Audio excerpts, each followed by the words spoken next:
आपको इस वीडियो में बताएंगे कि माताएं बहनें नवमी के दिन कन्याओं को यह एक चीज जरूर खिला देना, तभी आपको मां दुर्गा का आशीर्वाद प्राप्त होगा और कन्याएं खुशी खुशी आशीर्वाद देती हैं।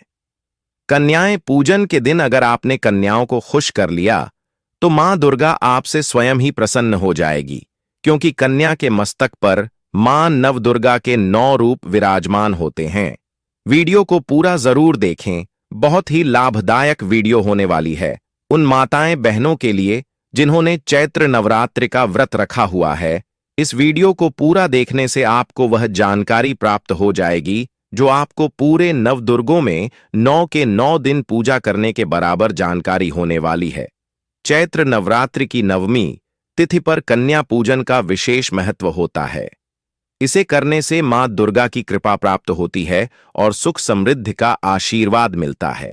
मां दुर्गा की कृपा से परिवार में सुख शांति बनी रहती है, आर्थिक स्थिति मजबूत होती है और कर्ज से मुक्ति मिलती है। दाम्पत्य जीवन में प्रेम और सद्भाव बढ़ता है, संतान सुख की प्राप्ति होती है और बच्चों का स्वास्थ्य अच्छा रहता है। घर में सकारात्मक ऊर्जा का संचार होता है। नवमी पर किया गया कन्या पूजन बहुत शुभ माना जाता है, इसलिए इसे श्रद्धा और प्रेम से करना चाहिए। कन्या पूजन विधि साथ 9 या 11 कन्याओं को आमंत्रित करें। कन्याओं की संख्या 1 से अधिक और 11 से कम होनी चाहिए। इनके साथ एक बालक लंगूर को भी शामिल करें, जिसे भगवान हनुमान का स्वरूप माना जाता है। पैर धोएं, शुद्ध जल से उनके पैर धोकर आशीर्वाद लें। अगर कन्या छोटी कन्या ने आपको आशीर्वाद दे दिया तो समझो मां दुर्गा ने स्वयं जाकर आशीर्वाद दे दिया है। तिलक और आरती करें। कन्याओं के माथे पर रोली और चंदन का तिलक लगाकर का प्रसाद दें। दक्षिणा और उपहार दें। कन्याओं को दक्षिणा, वस्त्र, खिलौने या कोई अन्य उपहार देकर उनका सम्मान करें। आरती करें, भोजन कराएं। उन्हें पूरी, चना, हलवा और फल आदि भोजन के रूप में खिला सकते हैं। लेकिन कुछ ऐसी चीज हैं जिनको खिलने से कन्या बहुत ही ज्यादा प्रसन्न हो जाती है। माता रानी के 9 स्वरूप शैलपुत्री, ब्रह्मचारी, चंद्रघंटा मां, कूष्मांडा, स्कंद माता कात्यायनी, कालरात्रि महागौरी और सिद्धिदात्री की विशेष पूजा श्रद्धा और उमंग के साथ की जाती है। भक्तों, हमारे हिंदू पंचांग में माना गया है कि 9 दिनों में मां दुर्गा से जुड़ी सभी शक्तियां जागृत हो जाती हैं। इसलिए मैं मां दुर्गा की संपूर्ण विधि विधान से पूजा करने से आपकी सभी मनोकामनाएं पूर्ण होती हैं। भक्तों, सच्चे हृदय से कमेंट बॉक्स में लिखें, जय माता दी माता रानी आपकी सभी कष्टों को समाप्त करें, आपकी झोली खुशियों से सदैव भरी रहे। भक्तों को नवरात्रि का महापर्व 9 देवी अर्थात 9 कन्याओं को समर्पित है, क्योंकि इस चैत्र नवरात्रि में माता के 9 के 9 रूपों की विधि विधान से पूजा करने का विधान है। कन्या पूजन करने से हमारी समस्त पीड़ा दूर होती है, दुख दर्द दूर होते हैं, हर कष्ट दूर होते हैं, गृह क्लेश हमारे जीवन से हमेशा के लिए दूर हो जाते हैं और घर में धन से संबंधित जो भी समस्या है वह हमेशा के लिए समाप्त हो जाती है। घर का वास्तु दोष हमेशा के लिए खत्म हो जाता है। यहां तक कि पितृदोष, राहु दोष, मंगल दोष, काल सर्प दोष, मात्र कन्या पूजन से शनि से पीड़ित व्यक्ति को राहत मिलती है, सुकून मिलता है, घर में खुशियां आती हैं तथा अकाल मृत्यु घर में कभी नहीं होती। दोस्तों, आपको बता दें, इस बार माता रानी पालकी की सवारी पर पृथ्वी लोक पर आ चुकी है और भक्तों के कासन को दूर करेंगे। जब जब माता रानी पालकी पर सवार होकर आती है तब तक धरती पर फूल खिलते हैं और वर्षा होती है तथा हरियाली की उत्पत्ति होती है और जीवन सुगम हो जाता है। क्या होती है? तथा हरियाली की उत्पत्ति होती है और जीवन सुगम हो जाता है। किसके घर में? साक्षात मां जगदम्बा मां का आगमन होता है। इस बार के चैत्र नवरात्रि बहुत ही शुभ और मंगलकारी माना जा रहा है। इस बार 2025 में चैत्र नवरात्रि बहुत ही शुभ और मंगलकारी माना जा रहा है। नवरात्रि का शुभारंभ रविवार 30 मार्च 2025 से होगा और समापन रविवार 6 अप्रैल 2025 को होगा। कन्या पूजन की तिथि इस वर्ष अष्टमी और नवमी तिथि एक ही दिन 6 अप्रैल 2025 को पड़ रही हैं, इसलिए कन्या पूजन भी 6 अप्रैल 2025 रविवार को किया जाएगा। नवरात्रि पूजा का कैलेंडर 2025 30 मार्च रविवार, मां शैलपुत्री 1 अप्रैल मंगलवार, मां ब्रह्मचारिणी 2 अप्रैल बुधवार। मां चंद्रघंटा 2 अप्रैल बुधवार। मां कूष्मांडा 3 अप्रैल गुरुवार। मां स्कंदमाता 4 अप्रैल शुक्रवार। मां कात्यायनी 5 अप्रैल शनिवार। मां कालरात्रि 6 अप्रैल रविवार। मां महागौरी और मां सिद्धिदात्री अष्टमी और नवमी। इस वर्ष पंचमी तिथि का क्षय होने के कारण नवरात्रि 8 दिनों की होगी। कन्या पूजन 6 अप्रैल 2025 को ही किया जाएगा। ऐसे में आप अष्टमी और नवमी को इन दोनों तिथियां में कन्या पूजन अवश्य ही करें। कन्याओं को भोजन अवश्य शास्त्रों में 9 दिनों के चैत्र नवरात्रि को बहुत ही शुभ और मंगलकारी माना जाता है और वहीं 8 दिनों के नवरात्रि को अच्छा नहीं माना जाता है। ऐसे में 10 दिनों के चैत्र नवरात्रि बहुत ही शुभ मानी गई है। भक्तों शास्त्रों के अनुसार नवरात्रि के दिनों में माता रानी का पूजन करने से, कन्या पूजन करने से मन अभय वरदान प्रदान करती है। कुंडली में जो कष्ट होते हैं उन्हें ठीक कर देती है। श्रीधर की तरह ही सच्चे हृदय वाले व्यक्ति के सभी कासन का निवारण मां शीघ्र ही करती है। मां की उपासना से विनम्रता का विकास होता है। सभी कष्ट, दरिद्रता, दुख कष्ट हो जाते हैं। नवरात्रि में माता रानी का व्रत और पूजन किया जाता है, लेकिन नवरात्रि के दौरान सबसे ज्यादा महत्व होता है कन्या पूजन का। दोस्तों, कन्या रानी जो होती है फूलों की पंखुड़ियां की तरह नाजुक होती है। कन्या पूजन सर्वोपरि है, श्रेष्ठ है। कन्या के रूप में स्वयं जगदम्बा देवी, माता वैष्णो, 9 देवियां अर्थात समस्त ब्रह्मांड उनके शरीर के कान कान में वास करते हैं। बहुत कम लोग जानते हैं 33 करोड़ देवी देवताओं का वास होता है। कन्याओं के मस्तक पर कन्या चाहे छोटा हो चाहे बड़ी हो, वह सदैव पूजनीय है, मां के समान मानी जाती है, भक्तों माना जाता है। व्रत और उपासना से माता रानी इतना प्रसन्न नहीं होती है जितना कि कन्या पूजन से होती है। नवरात्रि में छोटी छोटी कन्याओं को माता रानी का स्वरूप माना जाता है। कन्याओं को भोग लगाया जाता है, उन्हें प्रसन्न किया जाता है और बदले में आशीर्वाद मांगा जाता है। अगर चैत्र नवरात्रि में किसी कन्या को भोजन करते समय अगर कन्या का हाथ आपके सर पर जाने अनजाने में या कन्या अपने आप से आपके सिर पर रख दें तो समझो माता रानी ने आपको आशीर्वाद दे दिया। इसलिए कन्याओं को खुश करने के लिए गिफ्ट आदि उपहार वगैरह दिए जाते हैं। माना जाता है अगर कन्याओं को कोई भेंट दी जाए और वह उसे खुशी खुशी स्वीकार कर ले तो इसका मतलब है माता रानी अर्थात माता वैष्णो नवा भेंट स्वीकार कर ली। जिन पर कन्याएं प्रसन्न होती हैं तो समझो उन्हें माता रानी का आशीर्वाद मिल गया और माता रानी की कृपा से उन्हें मुंह मांगा वरदान प्राप्त होता है। कन्या पूजन कोई मामूली पूजन नहीं होता।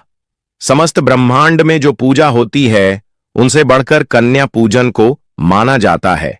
10 बार गंगा स्नान करने से और 100 बार यज्ञ करने से तथा 1000 बार यात्रा करने से जो पुण्य मिलता है वह मात्र एक बार कन्या पूजन करने से करोड़ों गुना भक्त को मिल जाता है, प्राप्त हो जाता है। दोस्तों, इसीलिए कहा जाता है कि कन्याओं को सताना नहीं चाहिए, इससे समस्त ब्राह्मंड हम ही होती हैं।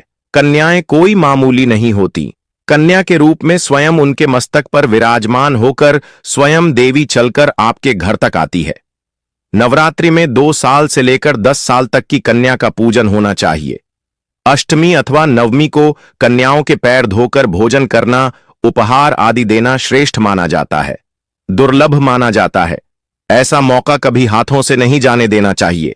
इस दिन जितना ज्यादा हो सके कन्याओं को हाथ पकड़कर पैर पड़कर अपने घर तक लेकर आए। भक्तों, वीडियो में आगे बढ़ने से पहले आप अपनी राशि भी कमेंट बॉक्स में जरूर डाल दीजिएगा। यदि हमारे पास कोई उपाय होगा तो वह हम आपके कमेंट का रिप्लाई में बता देंगे। कोई भी राशि के अनुसार अगर उपाय करता है तो माता वैष्णो बड़ी प्रसन्न होती है और ऐश्वर्या धन प्रदान करती है, मालामाल बना देती है। इसीलिए राष्ट्रीय कमेंट में जरूर छोड़े और हां, माता को एक लायक जरूर करें। लायक करने में कंजूसी ना करें तो कैसे करें? कन्याओं का स्वागत। कन्या जब आपके घर आए तब सभी के पैरों को दूध और पानी से उनके पैरों को धुलना चाहिए। खासकर मर्दों को कन्याओं के पर आवश्यक होने चाहिए, इससे मैया वैष्णो प्रसन्न होती है। दोस्तों, फिर उसके बाद कन्याओं को किसी साफ जगह पर जमीन पर कपड़ा बेचकर बैठना चाहिए। उनके माथे पर अक्षत फूल और कुमकुम लगाना चाहिए। फिर उसके बाद भोजन ग्रहण करवाना चाहिए, लेकिन हमेशा याद रहे कन्याओं को थाली में 3 पूरियां कभी न रखें, इस शुभ नहीं माना जाता है। अशुभ माना जाता है। 3 पूरियां तथा 3 रोटियां करने वाले व्यक्ति के लिए निकल जाती है और जेल में कैदियों के लिए दी जाती है। ऐसे में कन्याओं को उनकी थाली में 3 पूरी कभी ना दें, 1-2 करके पूरियां दे सकते हैं। इससे 3 संख्या बढ़ जाती है और दोष भी नहीं लगता। दोस्तों, कन्याओं को खाना खिलाने के बाद अंतिम में कन्याओं के सर पर लाल चुनरी उड़ाना चाहिए और भोजन में आपको खीर, पूरी, हलवा, चना तथा आलू की सब्जी, छोले वगैरह की सब्जी खिलानी चाहिए। पनीर आदि भी खिलाया जा सकता है। वैसे माता रानी का प्रिय भोजन खीर, हलवा, पूरी और बोले आदि ही है, लेकिन भूल से भी लहसुन और प्याज का इस्तेमाल कभी ना करें, अन्यथा अनर्थ हो जाएगा। आप सभी लोग जानते हैं कि नवरात्रि में लहसुन प्याज का सेवन नहीं किया जाता, क्योंकि लहसुन प्याज की उत्पत्ति स्थान से कर से हुई है और ज्यादातर लहसुन प्याज का उपयोग तामसिक आहार के लिए किया जाता है। इसलिए लहसुन प्याज युक्त भोजन कन्याओं को नहीं खिलाना चाहिए। पैकेट खेलते हैं जो कि घोर अनर्थ माना जाता है, क्योंकि इसमें लहसुन प्याज का इस्तेमाल होता है, जिसके कारण आपका व्रत खानदान हो सकता है। मां दुर्गा क्रोधित हो सकती है, जहां अपने 9 दिनों तक लहसुन प्याज का परहेज किया, लेकिन आपकी एक गलती पूरे व्रत को खंडित कर सकती है। इतना भी नादान नहीं बनना चाहिए कि माता रानी रुष्ट हो जाए और कन्याओं को भी अशुद्ध होना पड़े। छोटी छोटी कन्या जो होती हैं, उनके मस्तक पर माता रानी का आशीर्वाद विराजमान रहता है। अगर वह कन्या आपके आशीर्वाद देना तो आपकी जिंदगी प्रबल हो जाएगी। इसलिए कन्या को ऐसी चीज ना खिलाए जिससे कि आपका व्रत खंडित हो जाए और कन्या अपवित्र हो जाए। कन्याओं को डब्बा बंद कोई भी ऐसी चीज ना खिलाए जिसमें लहसुन प्याज होता है। कई चीज ऐसी होती है मार्केट में जिसके अंदर लहसुन प्याज का इस्तेमाल होता है। ऐसा आप कभी मत करना दोस्तों। कई लोग कन्या पूजन में खाना घर पर नहीं बनाते और मार्केट से रेडीमेड लाकर ही खिलते हैं तथा दही जलेबी खिलाते हैं, जो कि शुभ नहीं माना जाता है। दोस्तों, ऐसा खाना खिलाते हैं जिनके घर में मान लीजिए कोई दुर्घटना आदि हो गई है या घर में कोई बीमार है या कोई मुसीबत है, तब वह ऐसा करते हैं। लेकिन अगर आप स्वस्थ हैं, आपको कोई पीड़ा नहीं है, तो ऐसा भूल कर भी नहीं करना चाहिए। माता रानी दही जलेबी नहीं, आपके हाथों का बना भोजन खाना चाहती है, आपका प्यार चाहती है। फिर चाहे आप घर में एक ही पूरी क्यों ना बनाएं, माता के लिए आप स्वयं ही अपने हाथों से माता रानी को भोजन खिलाए। देखिए, भले ही आप दही जलेबी खिला सकते हैं, परंतु माता को घर का बना हुआ शुद्ध भोजन ही अति प्रिय है। खासकर चैत्र नवरात्रि के दौरान घर में पक्का खाना अवश्य बनाना चाहिए। माता रानी बहुत प्रसन्न होती है। घर का बना पक्का खाना ही कन्याओं को खिलाना चाहिए। हमेशा याद रखें, कन्याओं को प्लास्टिक के बने धोने में खाना नहीं खिलाना चाहिए। ऐसे बर्तन पूजा पाठ के लिए शुभ नहीं, अशुभ होते हैं। जानवरों की हड्डियों द्वारा बनाए जाते हैं, इसीलिए ऐसा पाप मत करना। कन्याओं को हमेशा उसकी स्टील दिल के बर्तन या पत्तों से बने बर्तनों में ही भोजन करना चाहिए। बहुत ही शुभ माना गया है। अगर पेड़ के पेट में भोजन करते हैं तो माता अभय वरदान प्रदान करती है। दोस्तों, एक और बात हम आपको बताने वाले हैं कि यदि चैत्र नवरात्रि के समाप्त होने के बाद यदि बीच में कन्या पूजन में शुक्रवार का दिन पर किया जाए, तो कन्याओं को कोई भी खट्टी चीज नहीं खिलाना चाहिए, क्योंकि शुक्रवार का दिन माता संतोषी को समर्पित होता है और माता संतोषी नवरात्रों के दिनों में सक्रिय अवस्था में होती है, यानी वह भी 9 देवियों के साथ में आपके घर में आती है। इसीलिए कन्याओं को भूलकर भी शुक्रवार का दिन खट्टी चीज घर में नहीं बनना चाहिए और कन्याओं को भी खट्टी चीज नहीं खिलाना चाहिए। घोर पाप लगेगा, आपका किया कराया सब बर्बाद हो सकता है। खट्टी चीजों से माता संतोषी रुष्ट हो सकती है, किड़ सकती है, आपको श्राप दे सकती है। इसीलिए नादान न बने दोस्तों। भोजन करने के बाद कन्याओं की थाली में एक लौंग जरूर रखना चाहिए, क्योंकि लौंग देवी शक्ति तथा दुर्गा मां को बहुत प्रिय है। लौंग माता शक्ति का प्रतीक होती है। लौंग में नवदुर्गा का वास होता है। इन 9 दिनों में माता रानी को लौंग का भोग लगाया जाता है, तो खाना खाने के बाद कन्याओं को लौंग अवश्य अर्पित करें। माता रानी को अमित से बढ़कर लौंग प्रिया है, इसीलिए कन्याओं को थाली में चुपचाप एक लौंग जरूर रखें। आपका भाग्य चमक जाएगा। माता लक्ष्मी आपके जीवन में धान की कोई भी कमी नहीं होने देंगे। कन्याओं को खुश करने के लिए उनकी थाली में दक्षिण डालें, ताकि आपके घर में संपन्नता बनी रहे तथा धन की कोई भी कमी ना हो। कन्या जब आपके घर से खुशी खुशी धन लेकर जाती है तो वह भी आपको खुशी खुशी कई गुना आपको धन प्रदान करती है। इस समय कंजूसी मत करना। शास्त्रों में बताया जाता है कि कन्या जितना खुश होती है, माता रानी उतना ही जल्द फल की प्राप्ति प्रदान करती है। ऐसे में आप कन्याओं को चॉकलेट बॉक्स दे सकते हैं तथा खूबसूरत कपड़े दे सकते हैं। याद रहे, काले कपड़े ना दें और स्टील के बर्तन भी गिफ्ट के तौर पर दे सकते हैं। याद रहे कि कन्याओं को लोहे का कोई भी सामान नहीं देना, नहीं तो राहु केतु का प्रभाव आपके जीवन में प्रवेश कर जाएगा। राहु काल तथा राहु दोष आपको लग जाएगा। आप बर्बाद भी हो सकते हैं, तो उनके चरण जरूर झूले और अपने मन में अपनी प्रार्थना को पूरा करें। सच्चे दिल से मांगी मुराद माता रानी अवश्य ही पूरी करती है। सच्चे दिल का मतलब होता है मन में कोई भी लालच ना हो, और अगर वह लालच माता को पाने के लिए बन जाए तो उसे बोलते हैं सच्ची श्रद्धा और सच्ची भक्ति। ऐसी भक्ति के आगे स्वयं 33 करोड़ देवी देवता आपको नमस्कार करते हैं। नवरात्रि में अगरबत्ती आप जलते हैं, या फिर आप गोबर के कंडे जलते हैं, या फिर आप माता रानी के लिए जो भी चीजों को जलाते हैं, तो भक्तों भस्म का क्या करना चाहिए? जलाने के बाद जो अंतिम चीज होती है वहां चीज भस्म होती है। भस्म का क्या करना चाहिए? तो भक्तों हम आपको बता देते हैं कि इस भस्म को पूरे साल के लिए, 1 साल के लिए इस प्रकार की भस्म को बेटर करके रखना चाहिए। जो अगरबत्ती की भस्म है, या फिर कहां जाएं, गोबर के कंडे की बासम रखी है, क्योंकि माता रानी को हम जो कच्ची धूप जलते हैं उसकी भस्म भी काफी सारी हो जाती है। क्या इसमें नदी में बहा देना चाहिए? अगर ज्यादा है तो नदी में बह दीजिए। बाकी काम से कम आपको 1 साल के लिए आपको यह भस्म अपने पास में जरूर रखनी चाहिए। हम भस्म के बेनिफिट बता रहा हूं और इसके फायदे बता रहा हूं। इससे पहले अभी तक जय माता दी नहीं लिखा है तो जय माता दी लिख दीजिए। इससे हमें वीडियो बनाने का मोटिवेशन मिलता रहता है और हर एक जानकारी हम आपको ध्यानपूर्वक बताते हैं। इस प्रकार की जानकारी बताते हैं जिससे कि आपको लाभ की प्राप्ति हो। इधर उधर की बातें हम नहीं करते हैं और माता रानी की कृपा आपके ऊपर और हमारे ऊपर सदा बनी रहती है, उसमें हमें आनंद मिलता है। तो भक्तों जो भस्म होती है इसका क्या करना चाहिए? अगरबत्ती की जो भस्म होती है इसे पूरे 1 साल के लिए आपको बचाकर रखना होता है और इसे थोड़ी थोड़ी आपको खानी होती है।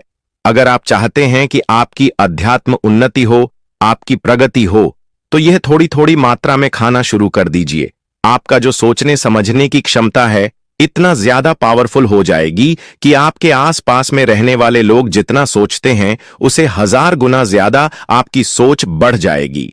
जिस भी कार्य को करने के लिए जाएंगे उसे कार्य में आपको तरक्की मिलना शुरू हो जाएगी। और भक्तों एक खास बात, छोटे बच्चों को नजर तो बहुत ही जल्दी लग जाती है, तो जो अगरबत्ती की भस्म होती है माता रानी के लिए 9 दिनों तक अपने बस में जल करके रखी है, उसे भस्म का थोड़ा सा तिलक आप जो है उनके मस्तक पर लगाइए।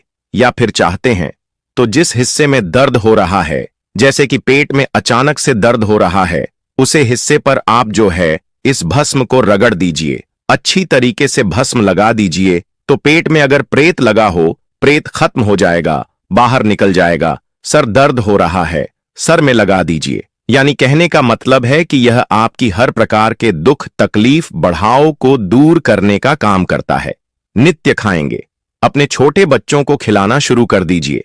पढ़ने लिखने में कमजोर है, ऐसे में जो बुद्ध स्थिर हो जाएगी। कई लोग पढ़ने लिखने को बंद देते हैं, कई लोग किसी की किस्मत को बंद देते हैं। तो भक्तों इन सारी समस्याओं से छुटकारा पाना चाहते हैं तो इस भस्म का तिलक प्रतिदिन जरूर लगाई। अगर दोस्तों आप इनका तिलक लगाते हैं तो फिर यह अति उत्तम है। सोने पर सुहागा होगा आपके लिए और आपके बच्चे की जो पढ़ने लिखने की जो क्षमता है काफी बढ़ जाएगी। आप जहां भी जाएं आपको भी अध्यात्म उन्नति मिलेगी। इस भस्म का जब तक तिलक आपके सिर पर लगा रहेगा कोई भी आपका बाल बांका नहीं कर पाएगा। और भक्तों को यदि आपके ऊपर कोई व्यक्ति तंत्र विकार करता है या करने का प्रयास भी करेगा तब भी नहीं लगता है। आइए जानते हैं कि ज्योत की बात का क्या करना चाहिए। आप में से अधिकतर भक्त या तो नदी में बहा देते हैं और अधिकतर लोग हैं यह धन स्थान पर रखते हैं। इससे फायदा नहीं मिलता, क्योंकि यह कोई साधारण नहीं है। मां दुर्गा का आशीर्वाद होता है। यह साक्षात मां दुर्गा की कृपा होती है, प्रसाद होता है। 9 दिन तक अखंड जलने के कारण यह चैतन्य हो जाता है। इसमें प्राण आ जाते हैं, इसमें शक्ति आ जाती है। इसीलिए इसे पहनने के बाद कई प्रकार से फायदे मिलते हैं। अगर आप इस प्रकार के फायदे लेना चाहते हैं तो यह ज्योत की बात अवश्य धारण करें। दोस्तों, अगर आप वाकई में मां वैष्णो की कृपा पाना चाहते हैं तो कमेंट बॉक्स में लिखें, जय माता दी, माता रानी आपकी झोली खुशियों से भर दे। क्षेत्र नवरात्रि में छोटी छोटी कन्याएं, यूं कहें कि माता रानी स्वयं आपके घर आती हैं। इसीलिए हमने आपको यह जो भी चीज बताई, उन बातों को ध्यान में रखकर ही कन्याओं को भोजन खिलाना चाहिए। इसी के साथ आपको हम बता दें कि क्यों भोजन आप कन्या पूजन के लिए बनाते हो। उसमें से 2 पूरी निकालकर गाय को जरूर खिला दें। अगर इस दिन गाय आपके घर के दहलीज पर आ जाए तो आपको 2 पड़ी और हवा जरूर ही गाय को खिला देना चाहिए।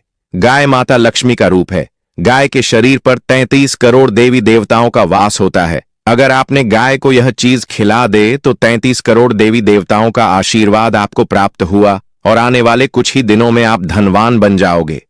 दोस्तों, हमारे द्वारा बताइए जानकारी आपको कैसी लगी, कमेंट बॉक्स में जरूर बताएं और कमेंट बॉक्स में पूर्ण श्रद्धा भाव से लगता है।